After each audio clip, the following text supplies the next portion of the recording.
परमेश्वर की आशीष क्या है? परमेश्वर के आशीष की बात करें तो कई लोग मानते हैं कि परमेश्वर की आशीष का मतलब है कि भोजन या कपड़े के बारे में चिंता किए बिना वे एक सुरक्षित और संरक्षित जीवन जी सकते हैं, खुशी से रह सकते हैं, एक अत्युत्तम पारिवारिक जीवन जी सकते हैं। दूसरों को लगता है कि परमेश्वर की आशीष का मतलब है कि प्रभु के लिए काम करने और उपदेश देने हेतु सभी प्रकार के गुण पाना। क्या केवल यही परमेश्वर की आशीष है? यदि परीक्षण या अप्रिय बातें हमारे सामने आती हैं, तो क्या वे परमेश्वर की आशीष हैं? निम्नलिखित बाइबल के पद और संबंधित लेख आपको परमेश्वर की आशीष की बेहतर समझ पाने में आपकी मदद करेंगे। परमेश्वर ईसाइयों को क्यों कष्ट सहने देते हैं? परमेश्वर ईसाइयों को क्यों कष्ट सहने देते हैं? अंत के दिन आगे हैं। यीशु के द्वितीय आगमन की भविष्यवाणियाँ कैसे पूरी हो रही हैं? अंत के दिन आगे हैं। यीशु के द्वितीय आगमन की भविष्यवाणियाँ कैसे पूरी हो रही हैं? धन्य है वह मनुष्य जो परीक्षा में स्थिर रहता है, क्योंकि वह खरा निकलकर जीवन का वे मुकुट पाएगा जिसकी प्रतिज्ञा प्रभु ने अपने प्रेम करने वालों को दी है। याकूब 1:12। हे मेरे भाइयों, जब तुम नाना प्रकार की परीक्षाओं में पड़ो तो इसको पूरे आनंद की बात समझो, ये जानकर कि तुम्हारे विश्वास के परखे जाने से धीरज उत्पन्न होता है। पर धीरज को अपना पूरा काम करने दो कि तुम पूरे और सिद्ध हो जाओ और तुम में किसी बात की घटी न रहे। याकूब 1:2-4।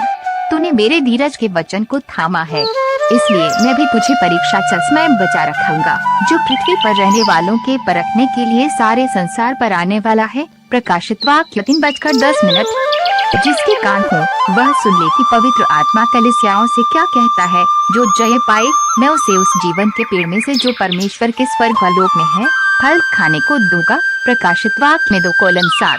जो जय पाए उसे इसी प्रकार श्वेत वस्त्र पहनाया जाएगा और मैं उसका नाम जीवन की पुस्तक में से किसी रीति से न काटूंगा, पर उसका नाम अपने पिता और उसके स्वर्गदूतों के सामने मान लूंगा। प्रकाशित वाक्य 3:5। इस देख परमेश्वर का डेरा मनुष्यों के बीच में है, वे उनके साथ डेरा करेगा और वे उसके लोग होंगे और परमेश्वर आप उनके साथ रहेगा और उनका परमेश्वर होगा और वह उनकी आंखों से सवासों पोंछ डालेगा और इसके बाद मृत्यु न रहेगी और न शोक, न विलाप, न पीड़ा रहेगी, पहली बातें जाती रहीं। प्रकाशित वाक्य 21:3-4। और जिसकी उसने हमसे प्रतिज्ञा की वे अनंत जीवन है। 1 यूहन्ना 2:25। परमेश्वर किस तरह के लोगों को आशीष देते हैं? परमेश्वर के आशीष के लिए एक सिद्धांत है। परमेश्वर किस तरह के लोगों को आशीष देते हैं? उनकी आशीष प्राप्त करने के मानकों को जानने के लिए निम्नलिखित बाइबल पदों को पढ़ें। क्योंकि तू धर्मी को आशीष देगा, हे यहोवा, तू उसको ढाल के समान अपनी कृपा से घेरे रहेगा। भजन संहिता 5:12। यहोवा की ये वाणी है कि मैं अपनी ही ये शपथ खाता हूँ कि तूने जो ये काम किया है कि अपने पुत्र वरन अपने इकलौते पुत्र को भी नहीं रख छोड़ा, इस कारण मैं निश्चय तुझे आशीष दूंगा और निश्चय तेरे वंश को आकाश के तारागण और समुद्र तट के रेतकणों के समान अनगिनत करूंगा और तेरा वंश अपने शत्रुओं के नगरों का अधिकारी होगा और पृथ्वी की सारी जातियां अपने को तेरे वंश के कारण धन्य मानेंगी, क्योंकि तूने मेरी बात मानी है। उत्पत्ति 22:16। और यहोवा ने अय्यूब के बाद के दिनों में उसको पहले के दिनों से अधिक आशीष दी और उसके 14,000 भेड़ बकरियां, 6,000 ऊँट, 1,000 जोड़ी बैल और 1,000 गदहियां हो गई। अय्यूब 42:12। और मैं भी तुझसे कहता हूँ कि तू पतरस है और मैं इस पत्थर पर अपनी कलीसिया बनाऊंगा और अधोलोक के फाटक उस पर प्रबल न होंगे। मैं तुझे स्वर्ग के राज्य की कुंजियां दूंगा और जो कुछ तू पृथ्वी पर बांधेगा वह स्वर्ग में बंधेगा और जो कुछ तू पृथ्वी पर खोलेगा वह स्वर्ग में खुलेगा। मत्ती 16:18। जब वो ये बातें कह ही रहा था तो भीड़ में से किसी स्त्री ने ऊंचे शब्द से कहा, धन्य है वह गर्भ जिसमें तू रहा और वे स्तन जो तूने चूसे। उसने कहा, हाँ, परंतु धन्य वे हैं जो परमेश्वर का वचन सुनते और मानते हैं। लूका 11:27। तूने तो मुझे देखकर विश्वास किया है, धन्य हैं वे जिन्होंने बिना देखे विश्वास किया। यूहन्ना 20:29।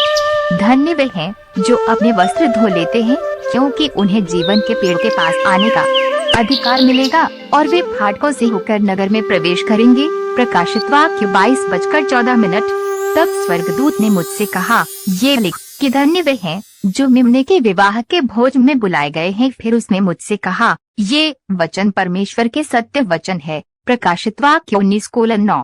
फिर मैंने दृष्टि की और देखो, वह मेमना सिय्योन पहाड़ पर खड़ा है और उसके साथ 1,44,000 जानवर हैं, जिनके माथे पर उसका और उसके पिता का नाम लिखा हुआ है। ये वे हैं जो स्त्रियों के साथ शुद्ध नहीं हुए पर कुंवारे हैं। ये वे ही हैं कि जहाँ कहीं मेमना जाता है वे उसके पीछे हो लेते हैं। ये तो परमेश्वर और मेमने के निमित्त पहले फल होने के लिए मनुष्यों में से मोल लिए गए हैं और उनके मुंह से कभी झूठ न निकला।